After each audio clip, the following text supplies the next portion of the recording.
안녕하세요. 뷰티 심리학 7주 2차 시 진행하도록 하겠습니다. 자, 1주차에서는 1주차 내용 학습 정리를 하면 피부의 역할은 감정을 보여주는 기관, 피부 질환에 대한 사회적 편견으로 고통받는 사람들은 성형이나 화장으로 인해서 대인관계를 극복할 수 있는 경향이 있었고요.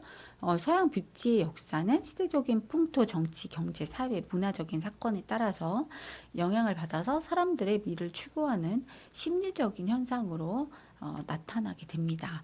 그리고 고대 이집트부터 발달된 뷰티 지향적인 심리와 역사를 보여주고 있는데요. 중세에는 기독교적인 세계관으로 인해서 뷰티는 굉장히 세속되고 타락한 의미로 해석이 됐기 때문에 퇴보할 수밖에 없었고, 이러한 문화의 퇴보와도 반대 현상으로 16세기는 더욱더 인간 중심의 문화를 꽃피우게 될 수 있는 계기를 마련하게 됩니다. 그러면서 근세와 근대를 거쳐서 굉장히 화장품의 의학과 과학의 발달로 또 대량 생산과 또 헐리우드 영화배우의 모방으로 이루어져 대중 심리에 맞도록 대중화되는 계기로 이어지게 됐다는 걸 알 수 있습니다. 이번 차시에서는 2주, 3주, 4주차의 학습 정리를 하도록 하겠습니다. 학습 목표는 신체 외모와 정신 건강에 따라서 뷰티 심리를 이해할 수 있다. 다양한 심리 효과에 따라서 뷰티 심리를 이해할 수 있다라는 내용입니다. 생각해 보기는 화장품에 숨겨진 진실과 비밀은 어떤 심리 때문에 그렇게 나왔는지, 또 피그말리온 효과, 낙인 효과, 자이가르니크 효과, 근접성 효과, 초두 효과 등 이런 심리적인 효과가 있는데요. 우리 각자의 심리에 내재된 뷰티 심리에 대해서 생각해 보는 것도 좋을 것 같아요. 자, 상호 교류 작용에서 신체 매력에 대해서 보시면, 인간은 이상적이며 기쁨을 최대로 주는 외모를 신체 매력이라고 하는데요. 이 외모는 사람의 의복, 행동, 헤어스타일, 화장, 체형 등을 모두 포함하고 있습니다. 단지 외모만 보고 평가하는 차별 대우가 있을 수도 있는데요. 이 외모는 타인과의 교제 빈도 또는 질을 결정하는 중요한 부분이기 때문에 그렇습니다. 매력적인 외모의 상호작용이 긍정적인 결과로 나타날 수 있는데요. 수려한 외모의 장점 때문에 외모의 노력을 너무 많이 기울일 수가 있어요. 그리고 또 중년 여성인 경우에도 화장이 피부 노화에 유용한 기능을 할 수가 있고, 외모를 가꾸는 일에는 그래서 중용의 자세가 좀 필요하게 되겠습니다. 남성은 향수 사용에 매력적인 평가를 한다는 연구 결과가 있었고, 여성은 마스카라 사용에 매력적인 평가를 한다는 것을 알 수가 있었습니다. 그리고 낮보다는 밤에 매력적으로 보인다. 이것은 밤에 있는 조명이 화장을 진하게 했을 때 이 효과를 나타낼 수 있음을 표현한 것으로 나타내고요. 의복의 착용 동기 보면 인간은 신체적, 심리적인 필요에 의해서 신체의 일부나 장식을 하기 위해서 의복을 착용을 하죠. 즉, 은체를 감싸거나 장식을 하기 위해 사용을 했고, 의복을 입게 된 동기에 밝히는 여러 가지 이론이 있는데, 정숙설, 비정숙설, 신체 보호 이론, 신체 장식 이론이 있는데요. 이 의복에 대한 동기 이론과 뷰티에 대한 동기 이론이 거의 유사하다는 것을 알 수가 있습니다. 이 정숙성의 기준은 문화권마다 다른데, 의복의 사회적인 기능에는 4가지가 있어요. 개성을 나타내고, 첫인상을 나타내고, 역할과 직업을 나타내고, 그리고 신체의 안전을 도모하는 기능이 있어요. 모두의 경쟁사일수록 이 첫인상이 굉장히 좋아야 유리하다는 것을 알 수가 있는데요. 이 의복이 전체적으로 외모에 포함하는 부분이 크기 때문에 첫인상 형성에 매우 큰 영향을 미친다라는 것은 누구보다 잘 알 수가 있죠. 그래서 의복을 잘 입는 것은 주위 사람들에게 무언가 영향을 미치고 착용자의 내면과 안정감을 주는 상징적인 의미가 있습니다. 자, 지금 요즘 현대는요, 유치원도 화장하는 시대죠. 그래서 이렇게 유치원생들이 많이 어릴 때부터 하는 현상을 알 수가 있는데요. 이 어린 나이에 화장하는 시대가 도래되면서 어린 나이에 화장했을 때 부작용과 문제점, 노화가 트러블이 촉진되는 그런 부작용이 있음을 알 수 있습니다. 10대 화장품의 위험한 성분들을 보면 방부제, 합성색소, 합성향기, 환경 호르몬 성분을 알 수가 있는데요. 화장품의 유통기한과 안전성을 생각해 보면 좋겠고요. 화장품 마케팅에 속는 소비자들이 많이 있죠. 그래서 우리나라 화장품은 10종을 쓰는 게 좋다라고 마케팅을 하기도 하는데, 그러면 여러분들이 화장품 업계는 여러분들이 먹여 살리는 결과가 됩니다.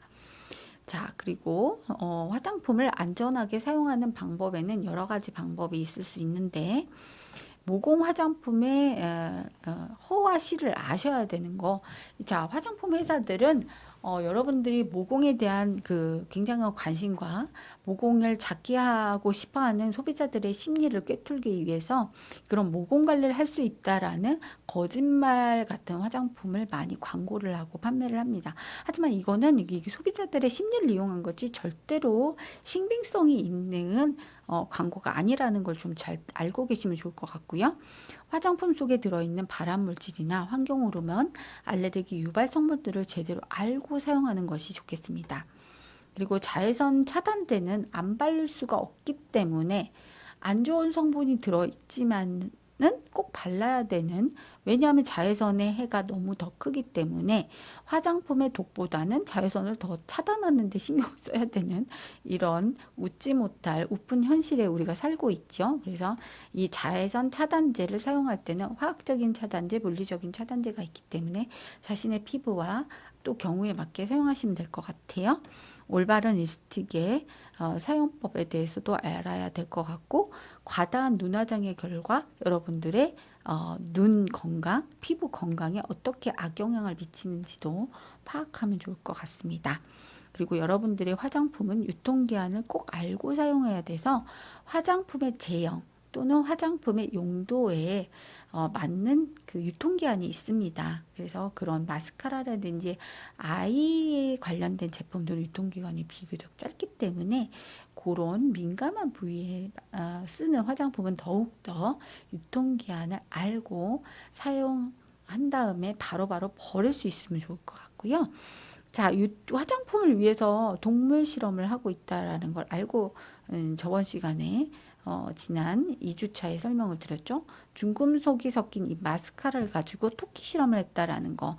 불쌍한 토끼들이 고통을 받죠. 새장과 같은 데 갇혀서 마스카라 실험을 받다가 눈물을 흘리면서 피고름을 흘리면서 결국 죽게 되는데요. 이런 동물 실험이 있다라는 걸 좀 알고 사용했으면 좋겠고, 문신과 독성 성분을 알고 또 문신을 하거나 이런 성형에 관련된 피부 진피 안에 들어가는 것은 무조건 성형이라고 볼 수 있기 때문에 이런 독성 물질 얼마나 인간에게 유해한지를 좀 알고 사용했으면 좋겠습니다. 일생에 거친 얼굴 매력에 함축된 이미 좀 보시면은 역사적으로나 대충 잡지에서 보면 사람들은 선함을 아름답다라고 지각을 하고 추한 모습은 나쁜 것, 악마와 같은 거라고 지각을 한다고 해요. 그리고 나이에 따른 매력의 변화를 보시면 얼굴에 함축된 의미는 외적인 아름다움과 내적인 아름다움이 모두 공존하고 있죠. 이런 외적인 아름다움이 균형을 이룰 수 있도록 내적인 아름다움과 이렇게 균형을 이룰 수 있도록 하는 게 무엇보다도 중요합니다. 왜냐하면 이 각자의 얼굴에는 내적인 아름다움에 대한 근거 있는 페르소나가 있기 때문이죠. 나이에 따라 매력은 변화될 수가 있습니다. 유아, 아동, 청소년, 성인, 노인에 따라서 이렇게 5가지로 분류해서 저희가 살펴봤었죠. 그래서 매력적인 사람은 매력적이지 않은 사람에 비해서 다양한 환경에 굉장히 유리한 조건을 가질 수 있는 장점이 있어요. 자, 신체 기형과 사회적 성과 지각에 대해서 알아봤었는데요. 인간의 얼굴에 대한 매력은 학습에 이루어진 것이 아닙니다. 이거는 생득적인 것이기 때문에 신체 외모에 대한 매력이 있는 사람은 신체 외모에 대한 매력이 없는 사람보다 다양한 상황에서 유리한 평가나 긍정적인 반응을 바로 얻을 수가 있어요.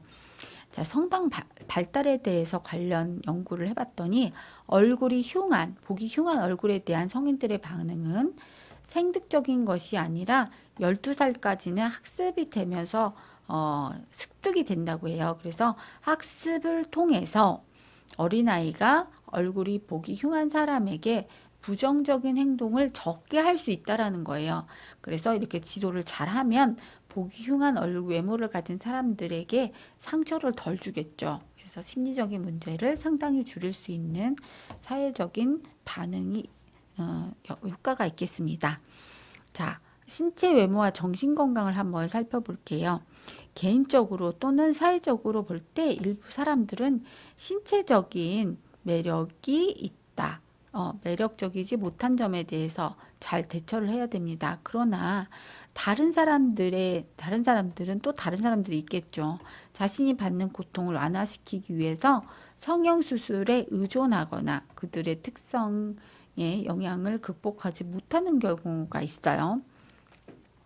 자신의 신체적인 아름다움에 대한 주관적 또는 객관적 지각과 별도로 객관적으로 매력적이지 못한 사람들 중에는 일부 이렇게 건전한 자기 이미지를 소유하고 또 일부 매력적인 사람은 그릇된 자기 이미지를 형성하는가에 대해서 좀 더 연구할 필요가 있어요.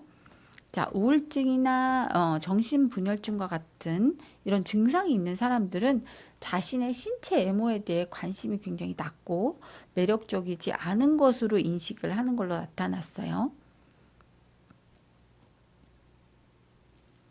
자, 뷰티 전문가가 고객에게 대할 때 다음과 같은 고객 심리를 잘 이해하고 사람을 대하면 좋은 결과로 이어질 수 있습니다.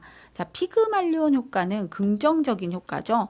그래서 예뻐요, 예뻐요, 예뻐요, 잘해요, 잘해요, 잘해요 하면 정말 잘한다는 거죠. 그리고 정말 자기가 예쁜 줄 알고 더 예쁘게 행동을 한다는 거예요. 이런 긍정적인 효과를 낳을 수 있는 피그말리온 효과에서 알아봤고요. 이 피그말리온 효과의 반대적인 효과가 스티그마 효과입니다. 즉 이렇게 낙인을 찍어서 잘하는 사람한테도 너 못해, 못해, 못해, 할 수 없어. 너는 왜 이렇게 못하니? 너는 왜 이렇게 미우니? 라고 계속 낙인을 찍게 되면 잘하던 것도 못하는 효과를 나타내더라 하는 것을 연구로 알 수가 있었고요. 자이가르니크 효과는 쉬어야 더 잘 되고 쉬어야 더 잘 기억을 한다라는 효과고요. 자주 쉬어야 됩니다. 그래서 자, 그리고 단순 접촉의 효과는 뭐냐면 에펠탑 효과라고 해서 에펠탑의 예를 들었는데요. 처음에 사람들이 에펠탑을 지을 때 반대하고 저 부정적으로 바라봤지만 에펠탑이 짠 하고 지어지니까 굉장히 또 호기심을 되게 갖게 되고 또 들어가서 보니까 너무 좋더라. 그래서 에펠탑 자꾸 접촉하니까 더 좋아진다라는 잔존 접촉의 효과. 자, 근접성의 효과는 가까운 거리에 아주 가까운 거리에 다른 사람을 자꾸 들이면 더욱 더 친해지고 처음에는 별로 좋아하는 감정이 없다가도 자꾸 가까이 되면 친해지고 더 예쁘게 보인다라는 효과예요. 자, 효초도 효과는 뭐냐면 첫인상 효과인데요. 첫인상이 좋은 사람들은 긍정적인 결과를 얻는다라는 게 초도 효과죠. 자, 빈발 효과는 뭐냐면 별로 감정이 안 좋거나 사이가 안 좋을 때는 좀 더 거리를 두고 좀 더 시간 차이를 두었다가 다시 만났을 때 약간의 호전되는 효과를 얻을 수 있다라는 게 빈발 효과입니다. 그리고 현저성의 효과는 뭐냐면 어떤 사람의 두드러진 특성 때문에 전체를 다 그렇게 판단할 수 있다라는 거죠. 자, 수면자의 효과는 뭐냐면 신빙성이 낮은 출처에서 나온 메시지가 점차 퍼지면서 설득력이 커진다는 효과가 수면자의 효과고요. 이 나비 효과는 영화에서도 보실 수 있었죠. 그 자그마한 나비의 날갯짓과 같은 조그만한 변화가 엄청난 엄청난 태풍과 같은 결과로 이어질 수 있다라는 게 나비 효과고요. 후광 효과는 뭐냐면 내가 유명 브랜드를 쓰거나 또는 유명인하고 친하게 되면은 그 후광을 효과를 같이 덕을 볼 수 있다라는 게 후광 효과입니다. 그래서 이런 효과들을 뷰티에 이어서 연결지어서 생각해 볼 수가 있겠죠. 자, 신화와 동화 속에도 뷰티 심리는 우리 뷰티 심리는 많이 작용이 되어 있는데요. 미에 대한 원초적인 본능은 고대 이전부터 기록이 되었고 미에 대한 표현 방식은 현대와 고대에서 정말 비슷한 공통점을 발견할 수 있습니다. 그래서 푸시케라고 하는 그리스 로마 신화를 보면 이 푸시케는 어때요? 너무 아름답게 태어나서 그 미의 여신인 아프로디테의 저주를 받게 되죠. 그래서 그 아들인 큐피트를 보냈는데 이 큐피트가 푸시케를 보고 사랑에 빠지게 되고 그러므로 인해서 더욱더 아프로디테의 저주를 미움을 사게 됩니다. 그래서 연속해서 그 시어머니와 같은 아프로디테한테 계속 고통을 받게 되면서 죽음에까지 이르게 되는 그 미녀와 야수의 동화에서 나오는 남성과 여성의 상징성과 연계성을 찾아볼 수가 있고요. 또 푸시케 신화는 죽음의 잠에 빠지게 되는 이 잠자는 숲속의 공주의 스토리와의 공통점이 있어요. 그래서 아름다운 여성에 대한 어떤 모성애에 대한 질투와 깊은 잠에 내포되어 있다는 공통점과 상징성을 가질 수 있었습니다. 이 푸시케 스토리는요, 뷰티 심리를 아주 대표적으로 나타낼 수 있는 그리스 로마 신화라고 볼 수가 있는데요. 먼저 시월드의 대표적인 사례, 이 아프로디테 미의 여신인 질투와 아주 저주를 받게 되죠. 그리고 엄마와 사춘기 딸이라고 하는 상징성이 있어요. 그래서 아름다움과 성적 욕망의 갈등, 모성 갈등을 또 나타내고 있다고 해요. 그리고 또 그 푸시케에서 보면 푸시케의 언니들이 등장을 하거든요. 그 언니들의 질투는 치명적인 죽음을 이르게 하는 것을 볼 수가 있었고, 여기 푸시케 스토리에서 나온 지하 세계는 죽은 자들의 땅과 동시에 또는 생명이 자라는 곳으로 이렇게 이중적인 모습을 나타내고 있고요. 이 푸시케의 지하세계로 여정은 모든 아이가 처음 엄마를 경험하는 엄마의 자궁으로 퇴행하는 과정이라고 합니다. 또 여성은 지식과 성숙한 의식을 얻기 위해 수동적인 무지에 머물기보다는 어떤 위험과 고통이 따를지라도 성장하려는 욕구가 강한 특성을 가진다라는 것을 또 다시 상징하고 있다고 해요. 자, 동화 속의 공주와 미녀의 환타지를 또 비교를 해보면 그림 형제의 동화인 잠자는 숲속의 공주 이야기를 보면 이 상징성에서 에로스, 야수, 킹콩, 왕자 등 모두 여성의 아름다움을 반한 사람들이 등장을 합니다. 그리고 남성은 여성을 지키기 위해서 파이팅을 많이 하고 있죠. 공주를 향한 모성적 본능인 이 또 마녀가 등장을 해요. 아프로디테 여신과 여기에 나오는 마녀. 사악한 성격으로 등장하게 되죠. 여기서는 이 동화의 핵심은 이 여성인 공주의 수동성이에요. 꽁꽁 얼어붙게 되죠. 그래서 보통 상담실에서 여자들이 뭐라고 얘기를 하냐면 자신의 엄마가 나를 억압하고 지울 수 없는 상처를 주고 말로 상처를 주든 어떤 행위로 상처를 주고 또 때로는 타지에서 남자를 만나면 안 된다라는 식의 말을 막 계속 상처를 주는 말을 합니다. 그래서 이런 잠자는 공주는 예나 지금이나 사악한 무리들에게 무방비 상태에 놓인 희생자이고 또 존재만으로도 다른 여성들에게 원초적인 질투와 경쟁심을 불러일으킨다는 걸 알 수가 있어요. 이 순진한 수동성은 이 성장이라는 골치 아픈 통과 의례의 반작용으로 이해하시면 재밌게 보실 수가 있겠고요. 자, 머리카락에 얽혀진 환타지한 뷰티 심리를 또 볼 수가 있는데요. 메두사는 그리스 로마 시대에 나오는 이 메두사는 뱀의 머리를 가진 보기만 해도 흉측한 괴물로 나오죠. 그 몸은 돌로 변하는 그런 상징성을 가지고 있고, 또 여기에서 머리카락의 상징성을 가진 동화는 라푼젤을 알 수가 있는데요. 이 여성과 남성 간의 특성적인 이해라든지 엄마와 딸의 어떤 집착과 사랑의 이해라든지 여성의 사회적인 독립과 정체성 확립이라는 부분에 있어서 맥락을 같이 하고 있는 걸 알 수가 있었습니다. 그래서 공통점과 차이점을 보면 메두사는 라푼젤과 같은 과도기는 안 겪어요. 극도로 저주를 받아서 끔찍한 운명에 겪고 결국은 죽음을 당하고 방패에 박히는 그런 결과를 얻게 되고, 자신에게 다가오는 남자들을 파괴할 운명을 타고나는 굉장히 아름답지만 비극적으로 끝나는 운명을 타고나죠. 이 복수심에 불타는 아테나 여신의 가학 피학적인 동일시 늪에서 빠져나오지 못하는 이 불행함을 갖고 태어납니다. 그러나 우리 인간의 모습에서 비춰진 이 메두사는 아주 무섭고 치명적인 눈빛이 아닌 사랑스러운 시선으로 조각되어 있다라는 것을 이런 유명한 궁전이나 다양한 예술 작품에서 살펴볼 수가 있었습니다. 평가하기 부분 볼게요. 여성의 의복 기원과 착용 동기의 세 가지는 무엇인가요?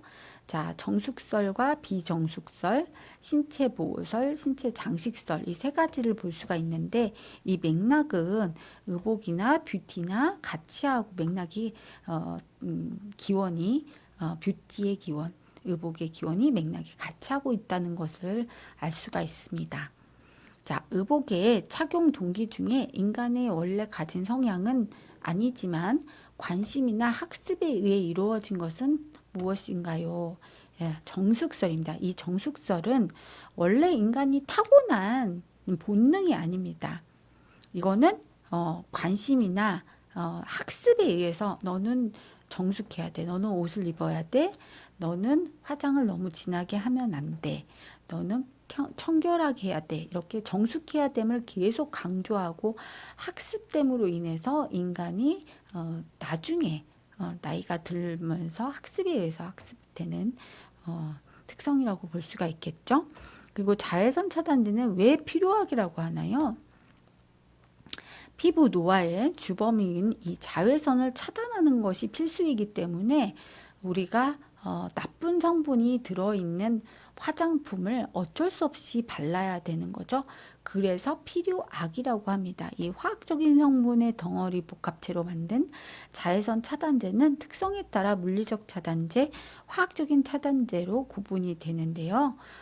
피부에 자극을 줄 수도 있고 굉장히 보기에 이렇게 반사되거나 하얗게 보일 수 있기 때문에 그다지 좋지는 않지만 어쩔 수 없이 자외선을 차단해, 이 노화를 주범인 자외선을 차단을 해야 되기 때문에 어쩔 수 없이 발라야 되는 필요악인 거죠. 자, 이른 화장, 어린 나이에도 화장을 하는 시대에 우리가 살고 있잖아요. 그래서 이런 유아나 청소년기에 사용을 하는 화장의 부작용들에 어떤 것들이 있나요? 자, 자정 기능, 피부가 가지고 있는 원래의 자정 기능을 상실하게 돼요.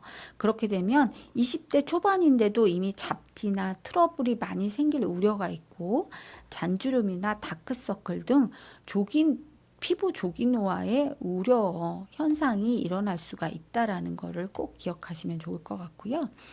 다음 중 얼굴 매력에 함축된 의미가 아닌 것은 무엇일까요? 자, 1번 각 사람의 얼굴에는 근거 있는 페르소나가 있다. 맞죠? 나이에 따라 매력은 변화한다. 맞죠? 매력적인 외모를 가진 사람은 반드시 긍정적인 평가만을 받는다. 꼭 그런가요? 반드시 뭐뭐만을 받는다. 꼭 이런 거는 조금 의심해 볼 여지가 있는데요. 매력이 없는 외모를 가진 사람은 때로 손해를 볼 수도 있다. 뭐뭐 할 수도 있다. 이런 것들은 보통 오케이죠. 그래서 자, 매력적인 외모를 가진 사람은 사회적으로나 경제적으로 유리한 상황에 놓이기도 하지만 반드시 긍정적인 평가만을 받지는 않습니다. 왜? 내적인 아름다움이 같이 나와야 되기 때문이겠죠. 자, 다음 중 복사 효과에 대해서 잘 설명한 것은 자, 다 사람의 얼굴에는 표정이 있다. 아이는 부모의 복사판이다. 자, 그죠? 예, 요거라고 볼 수가 있겠죠. 네. 다음은 안 읽어봐도 될 것 같아요. 그죠? 자, 청소년기에 느끼는 얼굴에 대한 매력으로 매력적인 호감도 때문에 보기만 해도 자신도 매력이 상승하고 있다고 착각하는 현상이 있죠. 아, 요거군요. 답은 요거가 아니라, 제가 착각했네요. 매력적인 사람은 보기만 해도 자신의 매력이 동반 상승한다라는 느낌. 요게 복사 효과죠. 제가, 네, 착각을 했습니다. 요거고, 요거는 답이 아니겠죠. 예, 요거는 함정이었습니다. 함정에 제가 빠져버렸군요. 예, 요거는 함정이고요. 답은 요거입니다. 매력적인 사람을 보기만 해도 자기도 동반 상승한다고 믿기 때문에 유명 화장품 광고에 유명한 연예인들이나 유명한 슈퍼모델의 광고를 보고 나도 마치 그런 사람이 될 것처럼 보이기 때문에 그 제품을 사서 취하게 되는 거죠. 네, 답은 3번이었습니다. 자, 유아는 매력적인 사람과 매력이 없는 사람을 잘 구별을 할까요? 네, 아니요 중에 어떤 것일까요? 네, 유아는 매력적인 사람을 잘 구별을 합니다.